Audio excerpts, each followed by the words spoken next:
Welcome into Fantasy Baseball today on Tuesday, October 15th. I am Frank Stampfl, joined by Scott White and Chris Towers. We've spent a lot of time looking back on the 2024 season, so today we are going to turn our attention forward and drafting the first two rounds for 2025. Scott actually had an article on this very topic that came out in mid-September. We didn't get to it because the season was still going on at the time, but make sure to go check that out. Mm-hmm.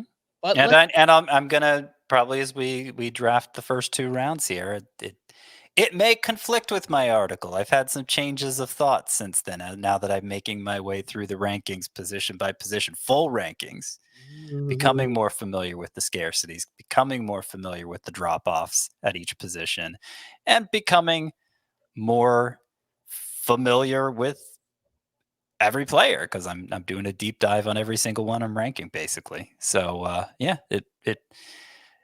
that mid-September article is old news now, is what I'm trying to say. Yeah, I did one in July, which is like I'm looking at it now, and it's even more old news. That's ancient history. I had some crazy players in the first two rounds. How much changed in the second half? I guess we're going to find out. Always a fun show. We're going to alternate picks. Again, try and get through the first two rounds.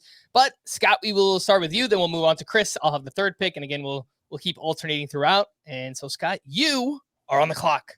Oh, these first three picks are going to be bam, bam, bam. Very easy top three this year. And I don't think there's much disputing the order unless it's the school. Maybe I have a different number one depending on if it's points or roto. I assume we're doing roto here. Yeah, I think we can make comments if there's something that drastically changes in a points league, but mostly for like roto or categories. Yeah, but 1, 2, 3, I think are pretty straightforward. So Shohei Ohtani is going to be the number one pick in roto for me. And that's not even really considering the whatever pitching contributions he might make next year. I know if you play in the league with daily lineups, you get those too, because you can move him between DH and pitching. Move him to pitching on the days he's pitching and still get the majority of his DH stats. So that's great. But thinking in terms of a typical weekly league, just slotting him at DH and keeping him there. It's nice to know that probably at some point next year, I presume from the beginning next year, you'll be able to use him on days he's pitching if he has a really good matchup or is on a nice run or whatever. But first ever 50-50 season. We've talked about it a lot. Arguably the best fantasy season in history. Nobody, I think, is going to let the DH only status, at least on the hitting side, dissuade them from taking Shohei Ohtani this year. And I think it's worth roto is his better format. He outscored Aaron Judge by 60 points in points leagues too. Yeah. He wasn't actually quite as good as Ronald Acuna last year. Ronald Acuna had 815 points. Shohei Ohtani only got to 695 in standard CBS scoring, but 795. I mean, Acuna's strikeout rate last year was shockingly low. Looking back on it now, given the rate Acuna was striking out this year before he got hurt, it's even more shocking how low that strikeout rate was for Acuna. So that played a part in that. Just for some context, because I don't know if everybody's fully aware of what a good roto score or point score is for the full season. I'm just going back through we have data through 2000 in leagues, and your number one hitter typically scores 600 to 670.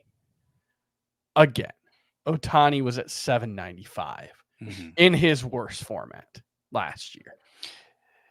Yeah, so it's probably worth stating then, even though we're doing a roto draft, a 5x5 scoring draft here, I have mentioned that I do have Judge ahead of Ohtani for points leagues. And the reason why is because I don't expect Ohtani to go 50-50 again. Nobody had ever done it before. I actually think that getting back to pitching could have a detrimental effect on his hitting.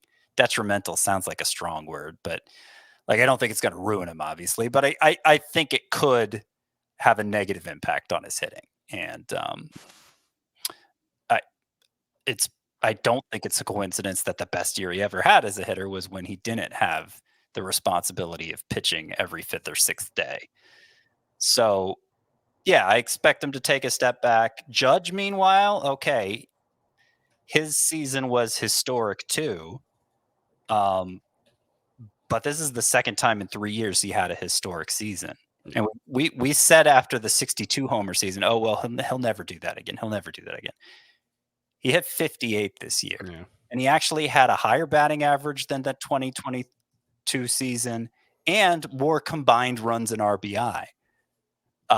So if Judge stays healthy, this is just kind of the baseline for him. In points leagues, he actually had a better score in 2024 than 2022.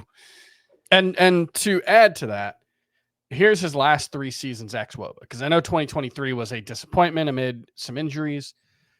463 ex-WOBA in 2021, 461 in 2023, or 2020.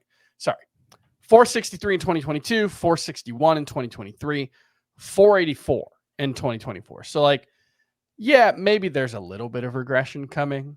Like, he probably won't be this good, but like, he is the only player that if he stays healthy, I think you just expect 55 home runs from him. Mm-hmm. Last point I wanted to make on Shohei Ohtani, and I will continue to argue this. So Chris was talking about Judge, just to be clear, if you got lost there listening. And now we're back to talking about Ohtani. Judge is the number 2 pick. Yeah, Chris, you will have the second pick, and you can expand a little bit more on Judge if you need to. I mean, I think we pretty much said it all. Yeah. But Ohtani, I will continue to argue until the end of time that I think that when he pitches and hits, you should be able to get all of those stats as one player. And I know everyone will say, no, that's insane. You can't do that. That would be a cheat code. Well, that's what he is in real life. So I argue for that, but I know it's like, I will say this. Impossible to do from like a whatever. That is fine as long as you get every hitter who throws an inning in a 10-run game, you also get their pitching stats. That is the one I will say. And if you want to take that risk that like Brent Rooker is pitching in a 9-run game and gives up 6 runs and blows up your ratios, I am fine with that as well. It's easier to make the argument for getting everything from Ohtani. Yeah, you got to fill 2 lineup spots with him, but it's easier to make that argument now than it was when he was added to the database and there was no DH in the NL at that point. And then it's like, well, why does this pitcher's hitting stats count when all the others don't? But I agree. I hear what you're saying, Frank. Yep. All right, Chris, second overall pick. You're taking Aaron Judge. Anything else you want to add there? I mean, he's 33 or will be 33 next year and has a history of injuries. So like at some point it will end, right? Like no player stays at their best level forever, especially when they're in their 30s, but there's no obvious reason to think next year will be the year it happens. So there is a big enough gap between him and the field. And I think the field is Bobby Witt in roto leagues. Either league. Well, yeah. That I don't overthink it. Like Bobby Witt had an awesome season. Aaron Judge had 35 more RBI, 26 more home runs. Like, yeah, the steals are nice, but Bobby Witt's not such a stolen base standout anymore that you can overlook the gigantic power and run production gap.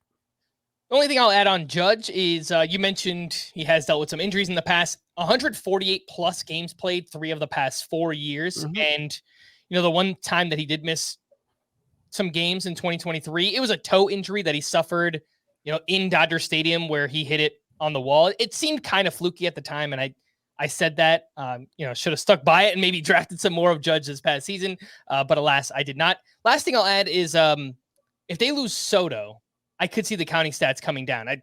The expectation should be that they re-sign Soto, but it's not a given. So I guess we'll see what happens in the offseason there. Number 3, again, it's a clear top 3 for me. I think you can make the argument that based on how you want to construct your roster, if you want maybe more batting average and steals, you can argue for Bobby Witt Jr. being higher than Judge in a category league. I don't think that I would, but I think it is really close between the two. And Bobby Witt Jr. is the third overall pick here, who has gone 30-30 in back-to-back seasons. He just continues to improve. The counting stats were awesome this year. He got the batting average up to 332, 977 OPS. Expected stats were amazing as well. I guess there's a chance that there's another level. Like, can he flirt with being a 40-40 player? I don't think it's out of the realm of possibility, but even if he just continues to be this player, he's worthy of being a top 3 pick. Well, remember in 2023, it's hard to keep my years straight. In 2023, he came within a stolen base of being the 4th ever 30-50 player, joining Ronald Acuna in that club the same year.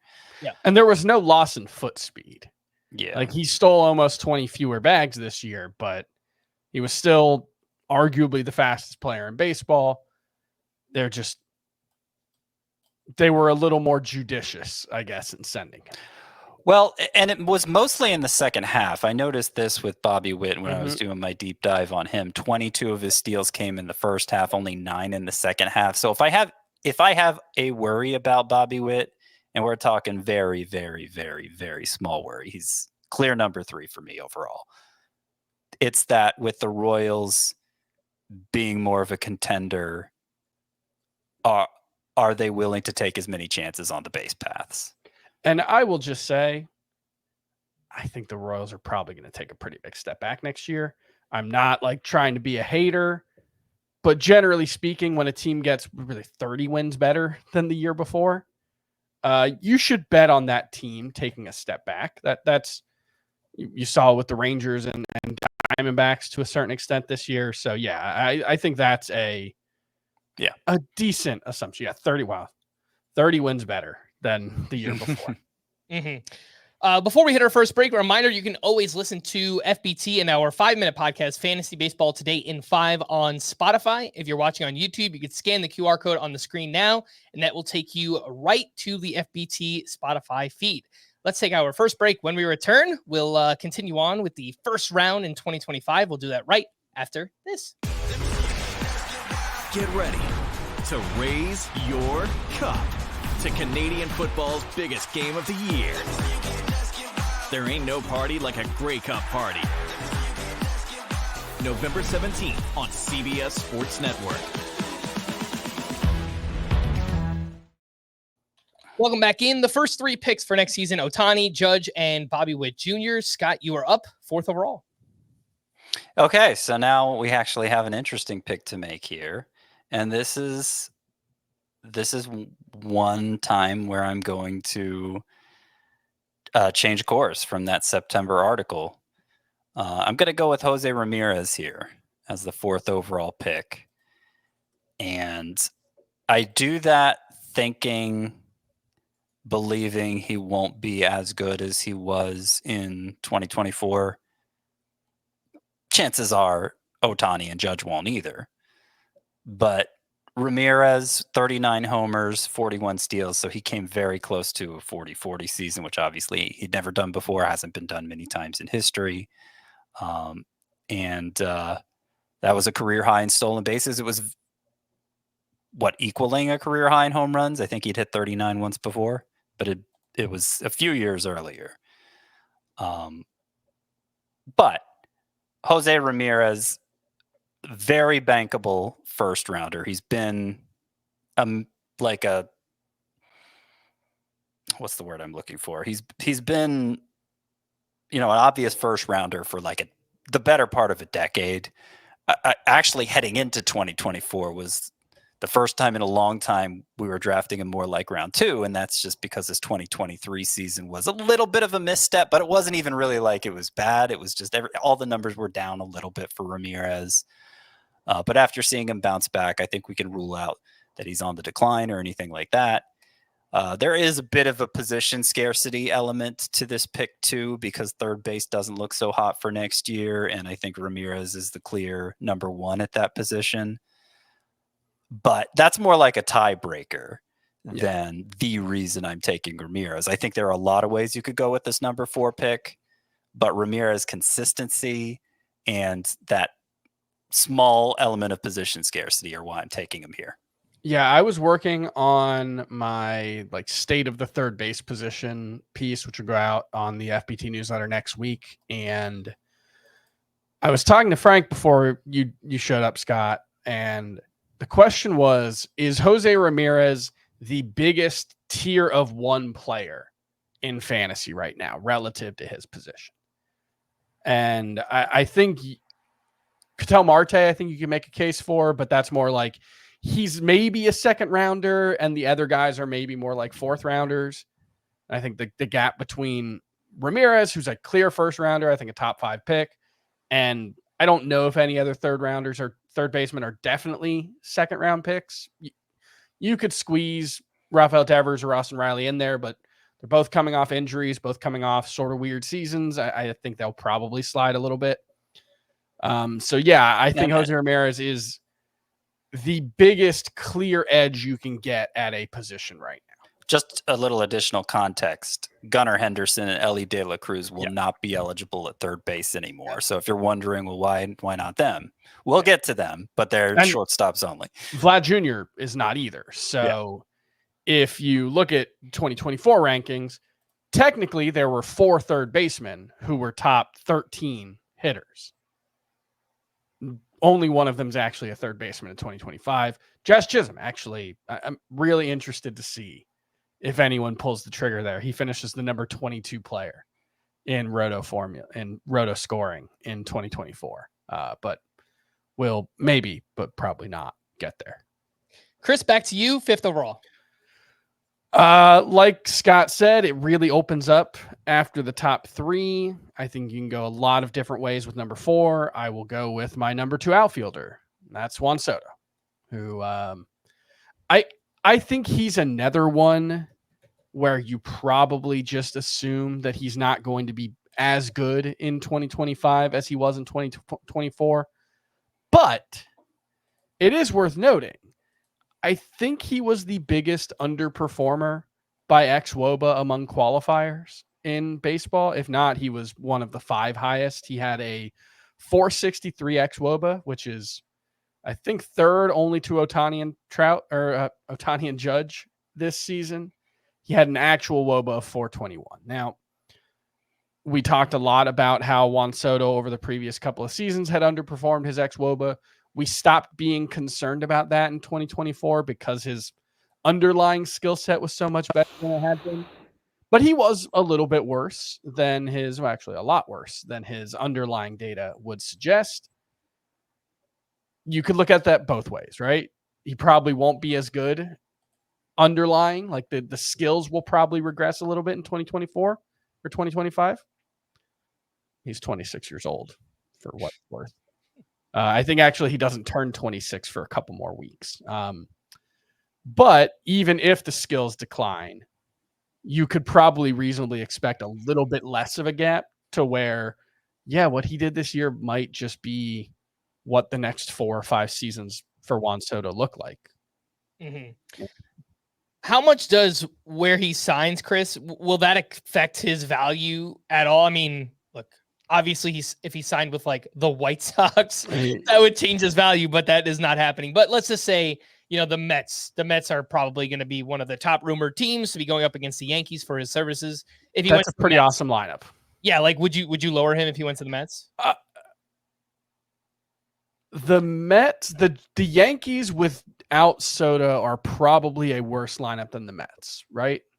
If the Mets have Soto, probably, yeah. Like, just like the Yankees obviously have one guy who's so much better, but like, I don't know, the Mets might have the next 4 best hitters. I think it's less even the lineup than the venue. We've seen him impacted negatively by a venue before. San Diego, his year and a half there. Yeah. Where he was not up to Juan Soto standards when he played there. And City's not a great hitter's park. And so if he goes to Seattle, I would be worried about him. But remember, they're not going to sign Juan Soto. It's not like Yankee Stadium made Juan Soto. He was obvious first rounder in Washington, which is about as neutral of an environment as you'll find. And so I think Mets, okay, that'd be great. Like there are scenarios where I would downgrade Juan Soto because of where he signs, but it's it's the minority. The majority, I think he'll stay right here for me. They're also not going to happen, right? Like it would be really bad if he played half his. It would not be great if he played half his home games at Marlins Stadium, or Lone Depot Park. It's like there's only like 3 teams that could realistically even make an offer for Juan Soto, and I don't think any of them are scaring you away. Like maybe Boston. San Francisco would be pretty bad too. And they've been on the hunt for a star player for a long time. I don't think it's actually going to happen, but I guess it is a possibility. For what it's worth, Juan Soto's numbers were slightly better on the road this season than they were at home in Yankee Stadium. So he was 5th overall. 6th overall is going to go to me, and I will be selecting Gunnar Henderson, who took another huge step forward in his age 23 season. He hit 281, 37 homers, 118 runs scored, 21 steals, and 893 OPS. The expected stats basically buy everything that Gunnar Henderson just did. Elite quality of contact, 92.8 average exit velocity. That ranked in the 94th percentile. And one of my concerns for Gunnar Henderson coming into the season was that he was a young hitter that I hadn't seen perform against lefties yet. And I didn't know if he could do it. And he did it. He did, he wasn't amazing, but he was good enough. He made big strides against lefties. He hit 257, 8 of his 37 homers, and 829 OPS. That is certainly serviceable enough. I think there's every reason to believe in what Gunnar Henderson just did. And I think he can run even more. I mean, 21 steals, 89th percentile sprint speed. Like, I don't think it's crazy if he bumps that up to like 25, if everything works out and he just goes crazy. Like, we could get a 30-30 season out of Gunnar Henderson next year. And that was what we talked about last year, where, he only stole 10 bases in his first full season, but the underlying data suggested he was a much better base runner than that. And that's what we saw. The one thing I will say about Gunnar Henderson is, while the surface level numbers against lefties were quite good, 829 OPS, I think you said, 356 WOBA, 318 X WOBA, which is playable, but he didn't impact the ball against lefties nearly as well as he did against righties. 94.6 mile per hour average exit velocity against righties, 88 against lefties. Like, it feels more like he can keep his head above water against lefties. It's not going to kill him, but I don't know if he can replicate what he did last year against them. And then there's just the sort of meh second half. I don't know if you hold that against him. But yeah, those would be the cases against Gunnar Henderson. This is the first pick that I disagree with, and yet it's fine. Like I'm not it's totally like fine. it's we're nitpicking here over a particular stretch of players, but I actually do have another shortstop ranked in between Bobby Witt and Gunnar Henderson personally. Mm-hmm. Well, you can pick who would that be? I could pick him, but I'm not going to, because that shortstop is also eligible in the outfield, and I have another outfielder ranked ahead of that shortstop. And this that wasn't who I thought you were talking about. I'm picking Ronald Acuna. And the case for it should be pretty obvious. He had an all-time fantasy season in 2023. And then he tore his ACL, a second torn ACL, but to the opposite knee. He tore it a month earlier than the first, and the first torn ACL, he made it back in late April of the following year. So I think there's a good chance Ronald Acuna is ready to go for the start of the year. Obviously, if we're leading up to it in spring training and it looks like he's not going to be, then I'll have to adjust down. But if he comes back on time, if he looks like himself, if he looks like Ronald Acuna, if he's not limited running and everything, this is a league winning type of pick. And I think the upside is so high. The upside is high enough that he would be the obvious fourth with the Judge, Ohtani, Witt group at the top. That I think this is when I'm willing to do it. The upside is massive, as you said. I mean, we saw in 2023, 41 homers, 73 steals, a 337 batting average. I wonder if coming back from this injury, does he change his play style a little bit? 27 years old, a torn ACL in both knees. I think he's going to be really polarizing. It'll depend on who you ask and their risk tolerance. I can't imagine he'll change his play style. Because I see him play a lot, and there's just no way he's going to put up with changing his play style. My first run of just doing this exercise myself, I had Acuna at 17. And I don't know if that's right or wrong. That's just, I guess, me. I think you had him ranked higher coming back from the first torn ACL. I wasn't in on him that season either. And for what it's worth, he was bad in that season coming back. No, I mean, that's the biggest concern for me is just that he was kind of managing pain in that knee the first time all year. And then we heard that in February of this year too. And then he got off to a bad start. So, that's weird to me. I don't know. But that's not the norm. And I kind of have a feeling that, particularly since he's been through the process before, he's going to know what to do better. And I rarely take risks early in drafts, but the upside here is just at such a high level that I'm willing to do it. There are a few NFBC draft champions drafts going on right now. And from what the data that I saw, someone posted just a chart with all like the top 50 picks, I think, from all the drafts or whatever it was. There were 3 drafts. Shohei Ohtani was the number 1 pick in 2 of them. Ronald Acuna was number 1 in the other one. I don't think you should do that. But like Frank said, he's going to be very polarizing. I think there are going to be people who have him. I don't think you should have him any higher than 4th. I think that's just like getting too cute and taking on too much risk for what probably isn't a significant increase in upside. Yeah. I wouldn't argue with someone if they didn't have him inside their top 15, though. Like, I can see both cases. Yeah. And I sent you guys a draft board. I think he was at the back end of the first round in a 15-team league, so like 13th or 14th. So, yeah, I think we're going to get some differing opinions on Ron Acuna, and rightfully so. I mean, it's coming back from another big injury. Chris, sorry, the thing that made his 2023 so special, I mean, he ran, he stole 70 bases, so that was a big part of it too. His strikeout rate was a massive outlier for his career. It was like 9 percentage points lower than it had ever been. 2024, it regressed. It went right back to where it had been. He went from like 14 to 23%. The contact rates, both in zone and out of zone, regressed from where they were in 2023. I think there's something to be said for if you show a skill, you can show it again. But yeah, but if he's hitting 270. Yeah. If he's hitting 270 and going 40-40, then I don't really care that he's hitting 270. Sure. And like 40 home runs is the norm for Acuna when he's healthy. 70 steals obviously was an outlier, but even the year when he came back from the ACL the first time, it wasn't his base steal. Yeah, he ran a ton. Yeah. It was his power actually, but hopefully that doesn't happen again. All right, Chris, over to you for the 8th overall pick. We probably need to stop the slide so we don't get yelled at. No. Who are you talking about? Take who you think should go at this. Well, point.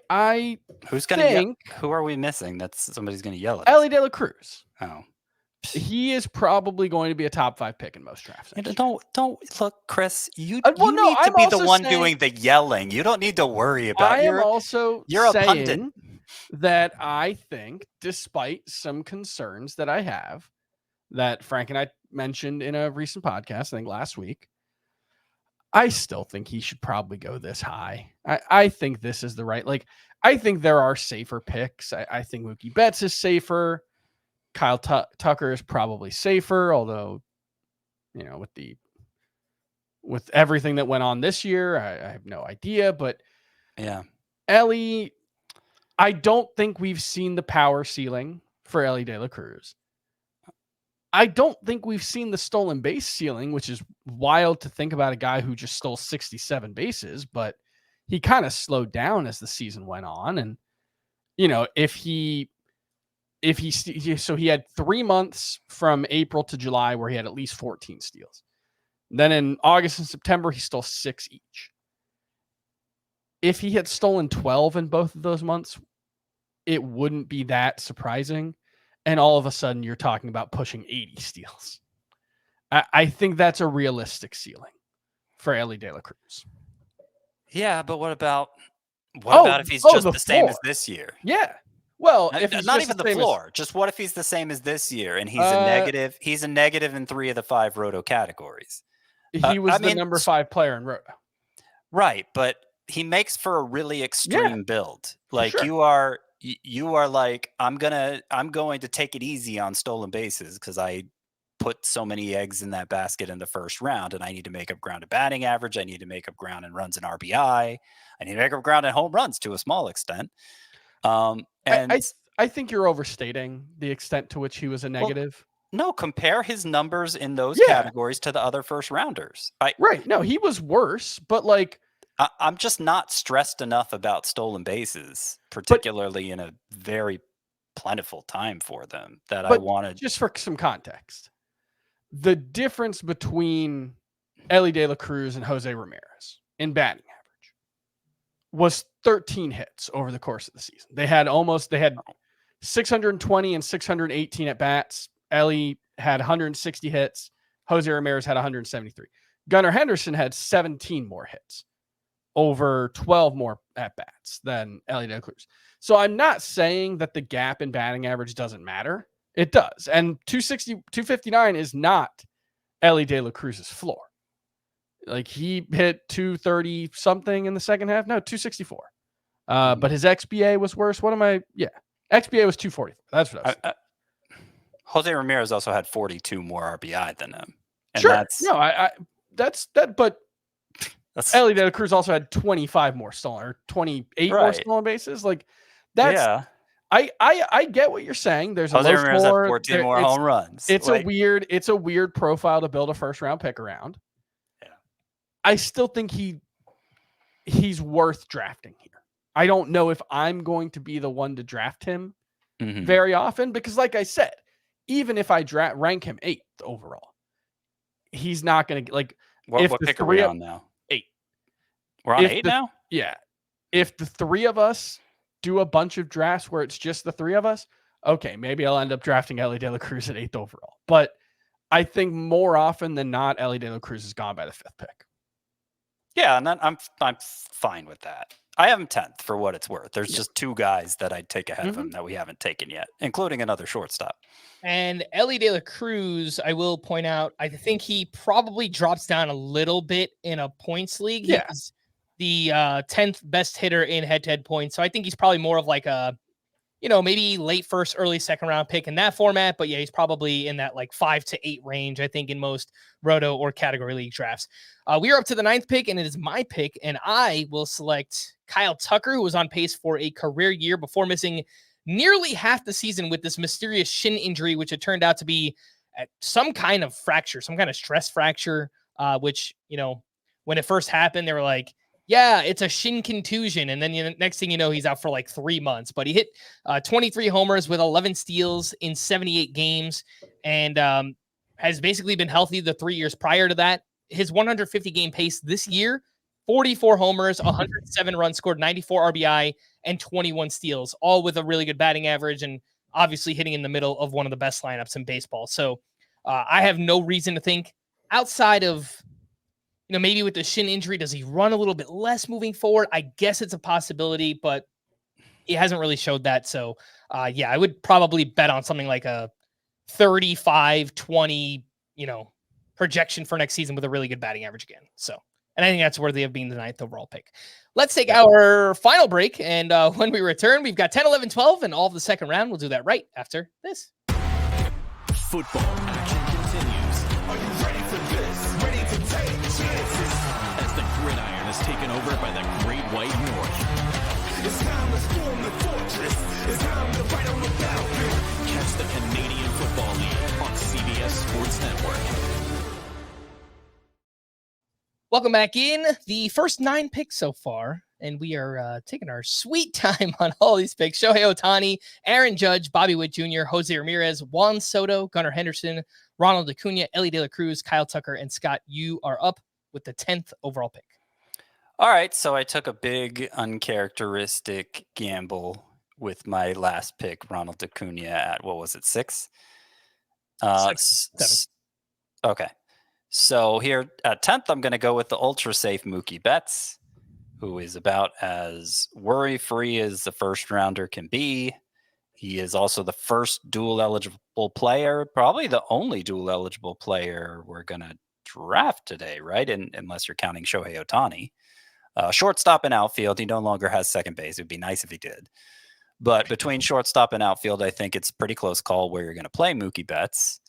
And he actually reversed his downward stolen base trend a little this year, which is nice. I'm not counting on him to deliver me 20 plus, but I think it's still within the realm of possibility for Betts with huge counting stats, good batting average, good home run total. Just not a lot to worry about when you take him. It feels a little boring, doesn't it? At this Right. point, It which is weird because last year or 2 years ago, he had 39 homers. Yeah. The power did take a step back this year. His quality of contact was down. He missed nearly 2 months with a fractured hand, and wasn't as good. He wasn't really hitting for power before the broken hand. That was because remember, he had that outrageous stretch with 5 home runs in the first 8 games, and it looked like, oh my goodness, Mookie Betts is going to have another career year for power. Even before the injury, he had 64 games after those 8 games before he went on the IL with the fractured hand. He only had 5 homers in his next 64 games before the injury. I'm not saying I have any real concerns. It just, that was the one thing that stood out for me when I looked into Mookie Betts, was just all of a sudden after the 2 years where the power came back in a big way and he changed his swing, it was a conscious decision. At 31, the power went away, and that's my concern. It's just we've seen that. So, like, we've seen ups and downs with home runs and Mookie Betts in the past. We've seen ups and downs with batting average, and you never made a mistake when you never made a mistake in drafting him. Like, even maybe you passed on a better player. It still wasn't a mistake to draft Mookie Betts, right? Like you're not going to lose your draft with Mookie. You're not going to lose your league with Mookie Betts. All right. That was Scott's pick, and Chris, back to you for the 11th pick. I think things really open up here. There's been a couple of points where they open up. I think, and I want to make sure I'm not forgetting anyone, but I think you go with the best hitter left, who I think is Yordan Alvarez. It's one of the first picks so far that is a true 0 in stolen bases. I guess technically not. He stole 6 bases this year. So hello, 5 category stud Yordan Alvarez. But Soto. Yeah, Soto stole 7, I guess. Alvarez, this feels like Jose Ramirez in 2024. Remember 2024 Jose Ramirez, or 2023 Jose Ramirez had this weird season where like he mostly hit like himself, and then for some reason only had like, it was like 170 combined runs and RBI. It was a super low number. But for the most part, he still looked like Jose Ramirez. And that's basically what we're looking at with Yordan Alvarez, who had in 2023, 97 RBI, 77 runs in 114 games. 2024, he plays 147 games, has 11 fewer RBI and 11 more runs. So the same number in 33 more games. That feels like a total fluke. Yordan Alvarez, I think, is an elite 4 category contributor. If you get 5 stolen bases from him, I think that's a win, but you're not drafting him for that. And I think outside of the first couple of players, he's the strongest 4 category contributor you can find. Yeah, Alvarez has been between 31 and 37 homers 4 years in a row, between 293 and 308 batting average 3 years in a row. So he's giving you that batting average. He's giving you the power in the middle of one of the best lineups in baseball. So, like you said, the counting sets, I think, should have been better and are likely to be better next season as well. And what I have to factor in with him is he misses about 15 to 20 games every season. But I will say he hasn't done it yet. a 50 homer Yordan Alvarez season almost feels inevitable to me. Like I don't know if that's like going too far for a guy whose career high is 37, but the combination of high-end exit velocities and high-end contact rates, he only struck out 15% of the time. He puts the ball in play so much. He hits the ball in the air so much. It just feels like we're going to have one of those seasons where absolutely everything comes together and we get an MVP. Like I think Yordan Alvarez is among the likeliest players who has never won an MVP to win one at some point. Yeah.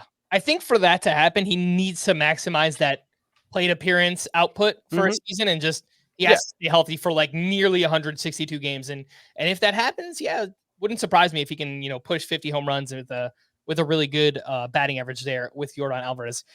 Again, I think there are a lot of different directions you could go from here. The last pick of the first round, I'm going to take Fernando Tatis. Again, I think you can make the argument for like 4 or 5 different hitters at this point. He missed a chunk of time this past season with a right femoral stress reaction, but when he was healthy, 21 homers, 11 steals, 833 OPS, the 150 game pace, 30 homers, 16 steals. Maybe coming back from that injury, or if he was dealing with it early on, is part of a reason why he didn't run as much, but he had 29 steals in 2023. So I still think he's a candidate that could go 30-30 if just everything clicks and he stays healthy for an entire season. He underperformed his expected stats by quite a bit. He has done that 2 years in a row, so maybe it's kind of becoming a trend in the same way that it was for Vladimir Guerrero, but at least based on the quality of contact, StatCast says that Tatis did deserve a better outcome this past season, and he just had a huge postseason as well. So, I mean, not that should matter really too much, but just to give us a little added cherry on top there if you have any doubts with Fernando Tatis. I have him at 12th overall. Is that all right? It's interesting. I don't know. Nobody said anything. It was just Scott. It was a very dramatic. What did I do that was dramatic? It's a very dramatic sigh. Oh, okay. Sorry for breathing into the microphone there. No, I just think this is where our rankings are going to divert a little bit because you both just picked an outfielder, and I have my next outfielder isn't even the one of the two you picked, and I'm not about to pick him. So whereas for me, I think this is an outfield run. I think there should be probably a couple more outfielders taken. Okay. All right, let's quickly recap the first round. Ohtani, Aaron Judge, Bobby Witt Jr., Jose Ramirez, Juan Soto, Gunnar Henderson, Ronald Acuna, Ellie De La Cruz, Kyle Tucker, Mookie Betts, Yordan Alvarez, and Fernando Tatis. And we are into round 2. Scott, you are up 13th overall. Yeah, I'm going to take Francisco Lindor. So I'm not taking an outfielder. I feel like Francisco Lindor is much more bankable in terms of early round production. He would have had his second straight 30-30 season if he hadn't missed the last couple weeks with that back issue. And as we saw in the postseason, doesn't seem like the back's going to be a hindrance to his performance. So tons of runs, tons of RBI. The batting average is never quite where you want it to be, but you could say the same thing for Jose Ramirez. He did hit 300 in the second half, Francisco Lindor. But, I'm expecting something in the 270, 280 range. And all the other 4 categories, he should be really, really strong. And do not worry if he gets off to a slow start, because we have to deal with this every single year. We have to talk people down from the ledge. This past season, Lindor was moved up to the leadoff spot on May 18th. And from that point forward, he hit .304 with 26 home runs, 23 steals, and a .928 OPS. He is typically a slow starter, but don't worry if that happens again in 2025. Chris, over to you. The second pick of round 2, 14th overall. Okay.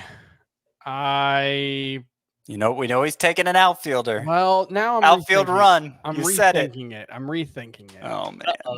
I'm rethinking it. I do think the next position player should be an outfielder.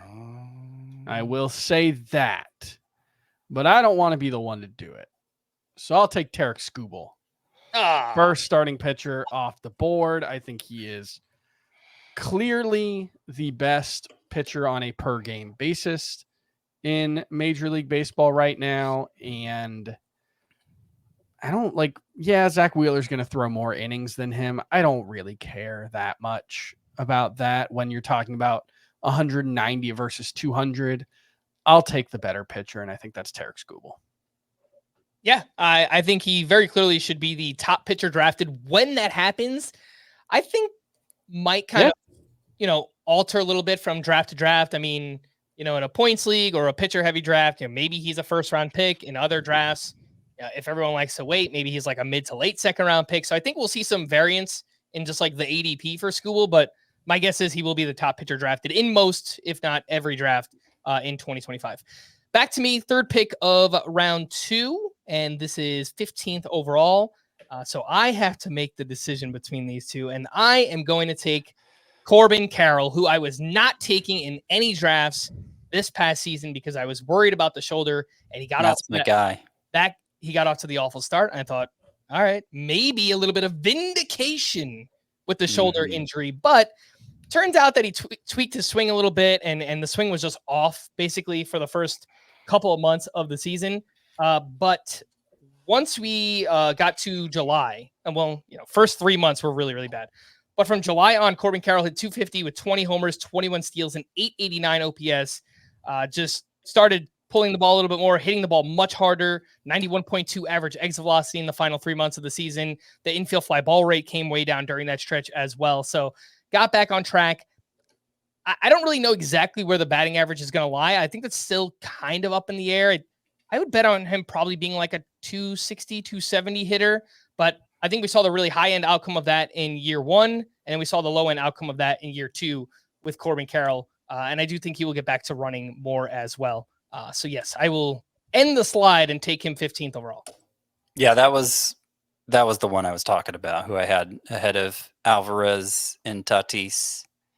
Yeah. And there you go. You took him, Corbin Carroll. Completely reasonable to have him that high as well. So I know we're doing 5x5 rankings here, but from June 6th on, Corbin Carroll had 4.07 head-to-head points per game, which is about the same that Kyle Tucker had this past year in what was a ridiculous per game year for Kyle Tucker. Yeah, the run pace for Corbin Carroll, even when things weren't going well, was outrageous. But that June 6th date on, 154 run pace over 162 games. He just scored 121 runs scored while batting 231. And it's worth noting, he actually got a decent amount of time off in that time, especially when things were going really poorly around the middle of the summer. So yeah, it's a pretty bonkers situation for Corbin Carroll as well. And last point on him, I think we're past the shoulder injury. I'm not going to say that we are completely past it because, again, those swings that I saw a couple of years ago and the fact that he has had shoulder surgery in the past, but we didn't see any of that this season. He never blamed it. The team never said that was part of the reason why he was struggling. So I think we're past it. You have PTSD, Frank. You have post-traumatic shoulder disorder. Yeah, I actually am seeing an orthopedist for my shoulder now. So maybe it's just me and Corbin Carroll. You're projecting. Yeah, I think so. Scott, over to you, the 4th pick of round 2, and this is 16th overall. Yeah, so I think we're still a couple hitters away from me even thinking about taking a pitcher. I will go ahead and take the outfielder here, even though I kind of want to take the other guy instead. I'll take the outfielder. I'll take Julio Rodriguez because it is 5x5. It is a chance to get hopefully a nice stolen base total. And so I'm going to go ahead and do it and hope that he comes closer to the numbers we saw in 2023, which we also saw in 2022. And got off to a slow start again.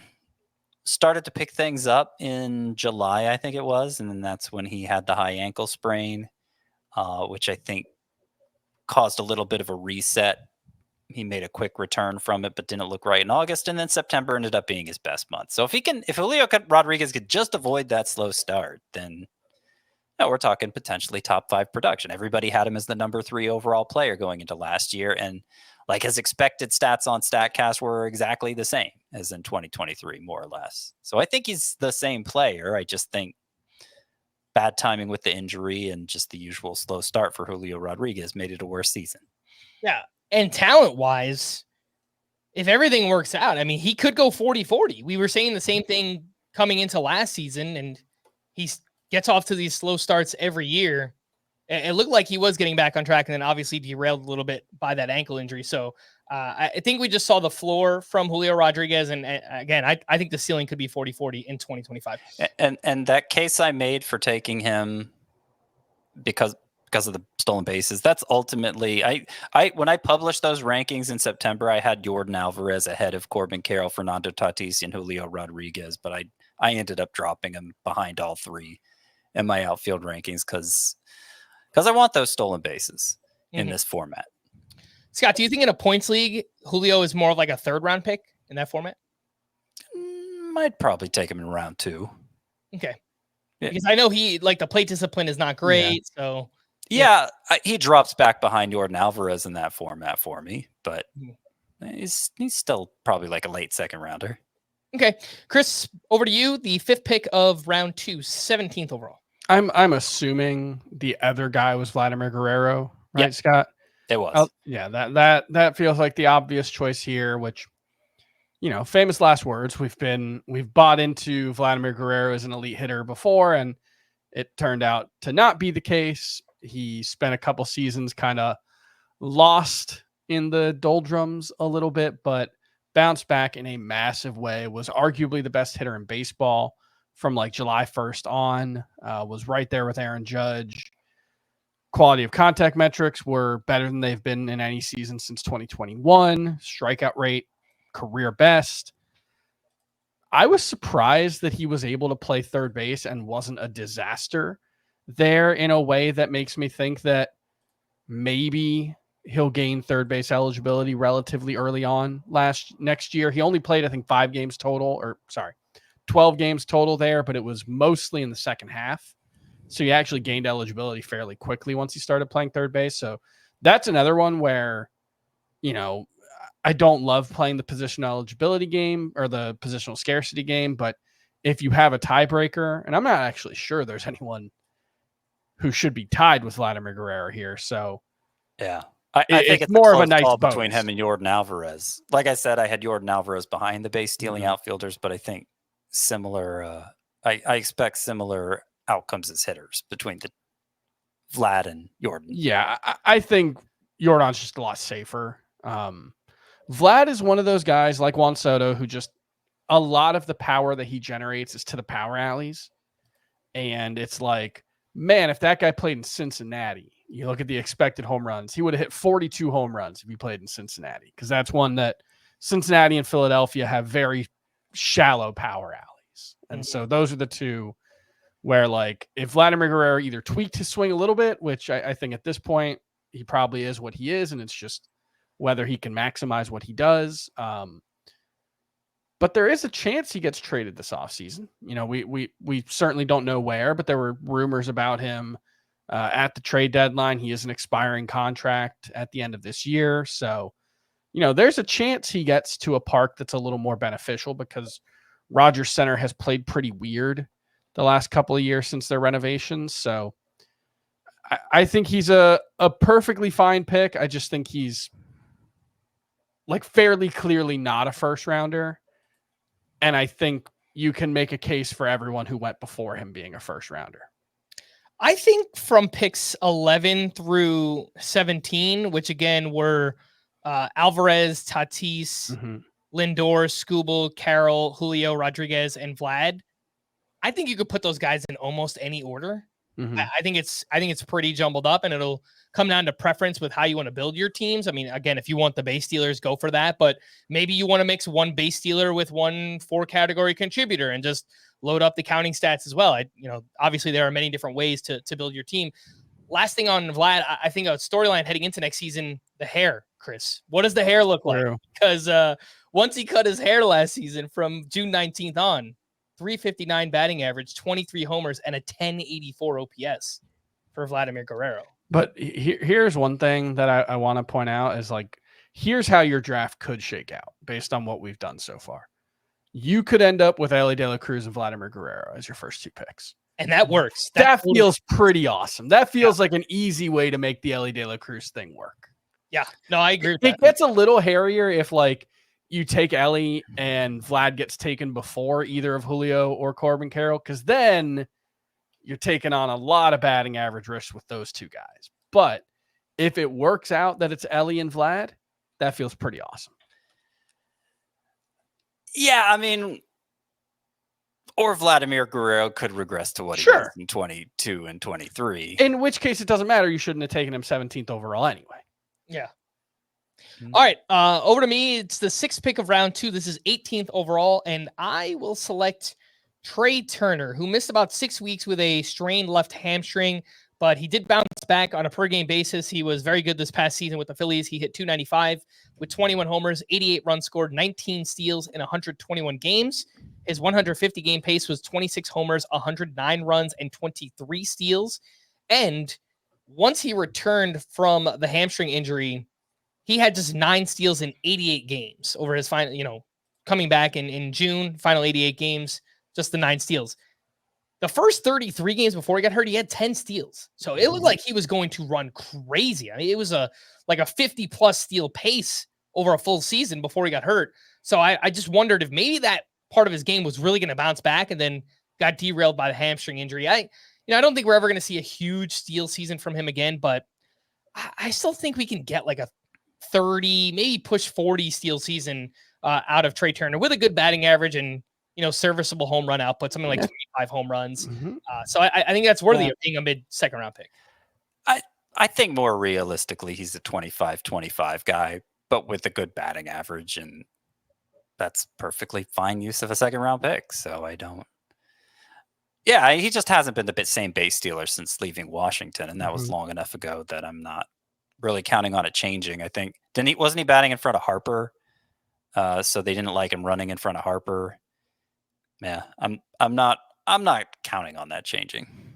I would agree, but I'm pretty sure he bat ahead of Harper early in the season. And again, he had 10 steals in the first 33 games before he got hurt. So I would have loved to see it play out if he didn't hurt his hamstring. Like, what would have happened this year? And just worth saying, a legitimate threat to lead the league in runs scored.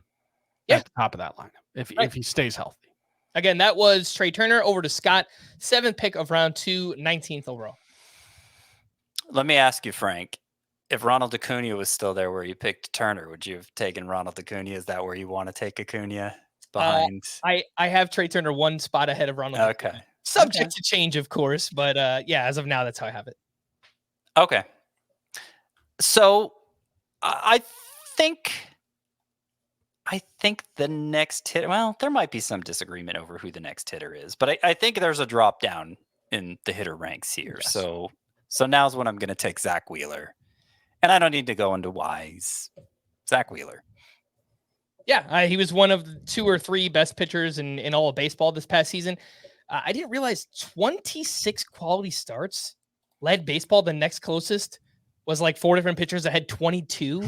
He was just a huge advantage in that category if you play in a quality start league or if you play in a points league where you get bonus points for quality starts. But yeah, Zach Wheeler, tremendous season, even in age, at age like 34.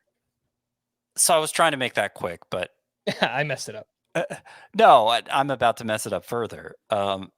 It does. I am seeing in some parts of the fantasy baseball commentary world, the obvious top 2 is Skubal and Paul Skeens. I've been saying for weeks now that the obvious top 2 is Skubal and Wheeler, but maybe it's not an obvious top two if others are saying the obvious top 2 is someone else. I just think I'm always skeptical of someone taking on an ace workload before they've ever taken on an ace workload, because I just don't think every pitcher's capable of that.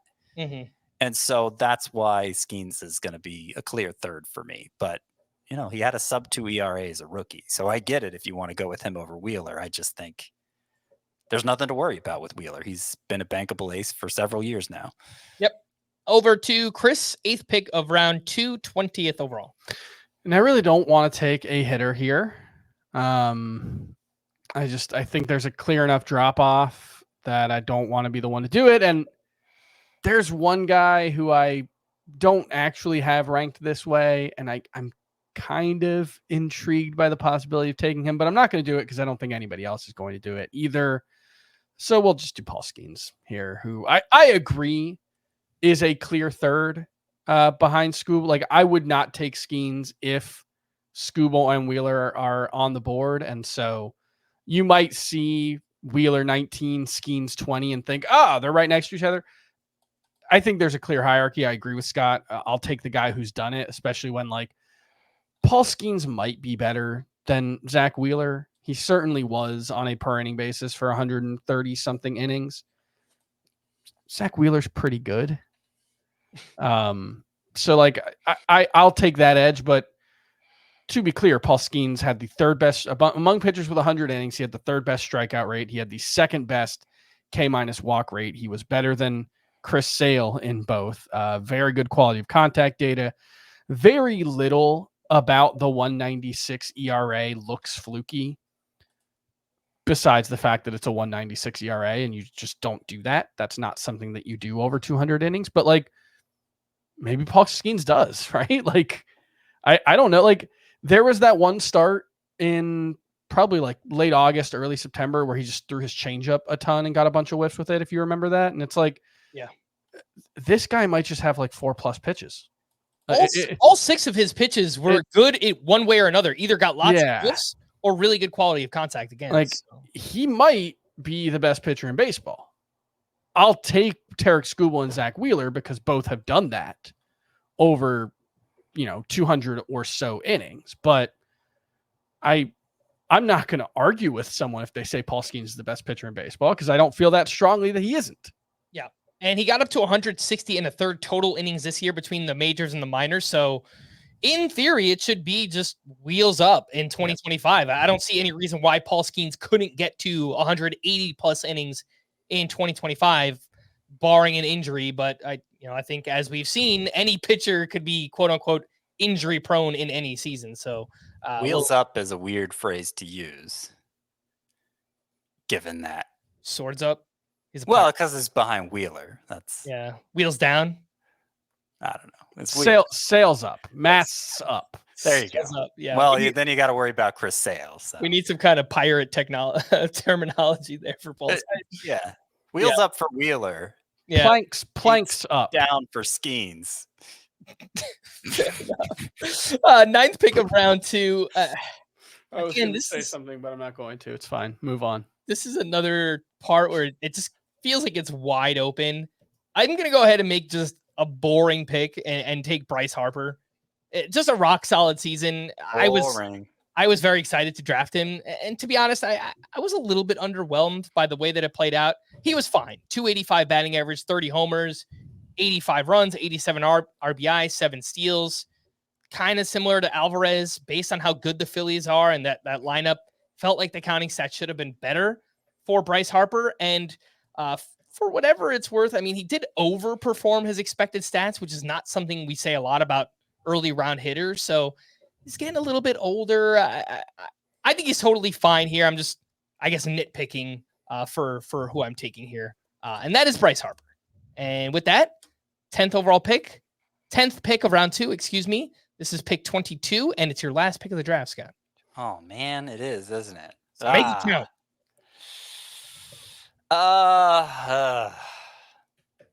Well, okay. I'm not going to game the system here and sneak in somebody who I want to be represented. I'm going to take who I honestly think deserves to be taken next, and that's Jarren Duran, who I think there's nothing I look at that's suggests his breakout season was illegitimate. It really was kind of just a continuation of 2023 done over more at bats. If you look at the percentages, there were some improvements in certain areas, but no, the expected stats back up what he did. And What he did was basically Corbin Carroll-like. If we're just talking about the 5x5 stats, we're not talking about points league considerations. And you're getting him at nearly a full round discount here. I guess a little less. But yeah, I think Jarren Duran's legit, so I'm taking him here. Yeah, Chris and I have mentioned we think there's a possibility the Red Sox could look to sell high on him. Again, that's pure speculation on our part. It's not like we've heard anything or read anything that's going to happen, but I guess it's just a possibility. And plus, you're buying a player who has only done it over the full season once in his career. So I guess keep that in mind. But yeah, based on what he just did, I think totally worthy of being a second. Yeah, I mean, the only other hitters I'd consider here, we're also talking about a 1-year trend of studliness. So yeah. All right, Chris, over to you. 11th pick of round 2, 23rd overall, and your final pick. Pass. I'll take 2 picks. Yeah, I don't really love a lot of the options available to me here. I could.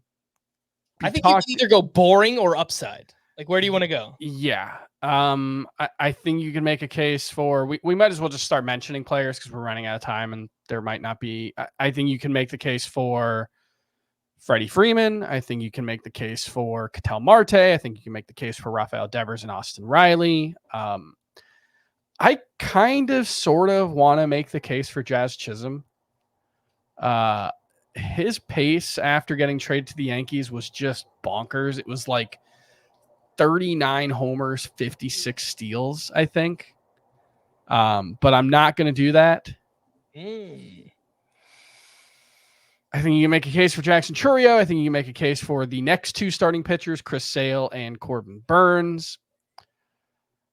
I'm going to go boring. Yeah, I'm going to go boring and go with Rafael Devers, who might just be Bryce Harper or Vladimir Guerrero or Yordan Alvarez at a between 10 and 4 pick discount wherever those guys went. Like, there's really not that big of a difference in the skill sets of those guys. So yeah, Rafael Devers is fine. Mm-hmm. The only thing I'll add on Jazz, just because like watching the Yankees closely, I just saw this play out, is when he first got there, basically that first month he was tremendous. And then over his final, we had the elbow injury, 21 games. Yeah, definitely could have played a part. He hit 190 with 2 home runs and a 565 OPS. So, and he hasn't been good in the postseason either. So. Stole a ton of bases though. Yep. Even in that stretch, his September, he had a 644 OPS in September, still stole 12 bases. Yeah. Yeah, I have a few third basemen ahead of Jazz Chisholm. Yeah, same. The paces are what they are. But look at the run and RBI paces. The Yankees did not bat him in a prominent spot. And so as good as he was during that time with the Yankees, which probably won't translate to a full season, it was still not a very good runner RBI total. You're expecting a 250-ish batting average. Mm-hmm. We should probably expect him to miss a fair amount of time with injuries because this year was the one time he didn't. And even then, he busted the UCL in his elbow and just played through it. Which, there you go. There was a big injury. You're right. Mm-hmm. He just played through it. So yeah, I'm not going to be the one eager to draft Jazz Chisholm, though he's probably like a late 3rd rounder for me. Mm-hmm. I do think that there is a chance he moves up in the lineup if one or both of Soto or Gleyber Torres leaves the team. I think it's pretty likely that Gleyber Torres will be on another team next season. Yeah. And if that happens, like Jazz could lead off for the Yankees next year. So I'll just throw that out as a possibility for him. The last pick of round 2 and today's exercise is for me. And I will go ahead and take Jackson Chourio, who got off to a slow start. Then he got things going and he looked like a stud basically from June 1st on. He hit 303 with 16 home runs, 15 steals. Got the K rate under 20% during that time. He hit the ball much harder. Still hits too many ground balls, so I think that's an area that he can improve upon. He also doesn't turn 21 until March of next year. So, yes, there are still lots of ways that this young phenom could improve, and I don't think that would surprise us one bit. But he just went 2020 as a 20-year-old, so the sky is the limit. Like, he could go 25 next year. Like, can he push 30? I don't think it's crazy based on his skill set. So, yeah, I think worthy of like a late second round pick. But as you guys mentioned, lots of options in this area. Freddie Freeman, Ketel Marte, Jackson Merrill, Chris Sale, I think could be a possibility. Corey Seager, someone we haven't mentioned. So I think all options here. For Chourio, it just, why didn't they let him run more? That's the big question I come back. This was a team that ran wild. Milwaukee, I think they were top 3 in the majors in stolen bases. And you had like Blake Perkins stole 23 bases. Willie Adames stole 21. Christian Yelich stole 21 in 73 games. Like, doesn't that almost give you confidence that he will run more, though? Jake Bowers stole 13 bases.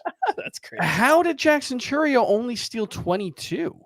I think it's reasonable to assume that they just looked at it and said, hey, you're the young guy. We don't want you focusing on that. We want you focusing on your defense and your plate discipline and on all those things. And like, as he gets more comfortable in the majors, they'll let him run more, but it didn't really happen last year either. Like he didn't run more as the season went on. So that was the one thing where it's like, this is an elite steals or speed guy. He was 98th percentile, I think, in sprint speed. This is a guy who stole 40 bases in the minors. There's no reason he couldn't be a 40 steal guy. It's just, will they let him? What was up with that? 97th percentile sprint speed. And as we say often with steals, it comes down to almost team context and just whether or not the player wants to run, basically. The fact that the Brewers were second in baseball in steals under a new manager and Pat Murphy, I think that's super encouraging. And I think it's likely, I would say, that Jackson Chourio has 30+ steals next season. I hope so. I mean, I was looking at 22 as a good thing. I wasn't even like bemoaning it or anything. So yeah, if he can get to 30, even better. All right. So again, I'll just quickly recap. Let's recap both rounds. I'll read these off. We had Shohei Ohtani, Aaron Judge, Bobby Witt Jr., Jose Ramirez, Juan Soto, Gunnar Henderson, Ronald Acuna, Ellie De La Cruz, and Kyle Tucker, Mookie Betts, Yordan Alvarez, and Fernando Tatis in the first round. Then the second round, Francisco Lindor, Tarek Skubal, Corbin Carroll, Julio Rodriguez, Vladimir Guerrero, Trey Turner, Zach Wheeler, Paul Skeens, and then Bryce Harper, Jarren Duran, Rafael Devers, and Jackson Chourio. Feel free to let us know in the comments on YouTube how we did, any omissions, maybe who you would have drafted instead, or if you're listening on Spotify, there's a new function to leave comments on Spotify as well, so make sure to drop those there. We are going to wrap there. For Scott and Chris, I am Frank. Thanks as always for tuning into Fantasy Baseball today. Please make sure to follow and leave a 5-star rating on Apple or Spotify, and we will be back again on Thursday. Bye-bye.